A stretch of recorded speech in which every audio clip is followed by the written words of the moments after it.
For President Donald Trump, getting U.S. troops out of Syria fits neatly into his America First foreign policy. But I don't want to be in Syria forever. It's sand, and it's death.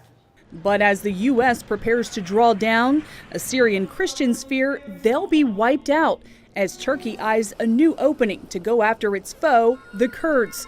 In an open letter to the world, Syriac Assyrian Christians write, 100,000 Syriac and other Christians will be killed or driven away if Turkey invades. Turkish jihadists hunted down the Christians and Yazidis of Afrin in northwest Syria. They will do the same again, but at a much wider scale. They're referring to the ongoing cross-border operation into the Kurdish city of Afrin, launched by Turkey in March. And it's not just the Turkish military. Christians fear Turkey's Islamist agents, who have no respect for religions outside of Islam.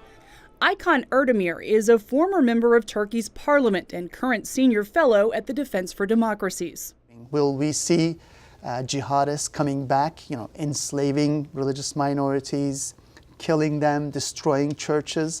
And it's not just about, not just fears of a genocide too, but beyond that, I know it's catastrophic for the communities at large, but we're also talking about the extinction of an ancient way of life. We're talking about, Christianity in its cradle, Yazidism in its homeland, being completely destroyed. It's interesting because just last month, H.R. 390 became law, which says the State Department shall identify threats of persecution, genocide, crimes against humanity, and war crimes against members of Iraq or Syrian minority religious or ethnic groups. Does that, what's going on with the U.S. and the threat that you've just laid out, does that contradict this? I think we're sending mixed signals, certainly. Turkey has a growing notorious reputation when it comes to religious freedom.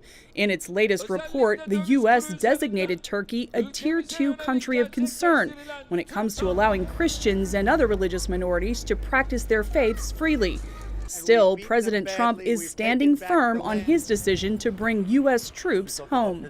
What's the solution here? What can be done? In the Middle East, there's no such thing as vacuum. The moment you create a vacuum, you can be sure that Iran will be there, their proxies will be there.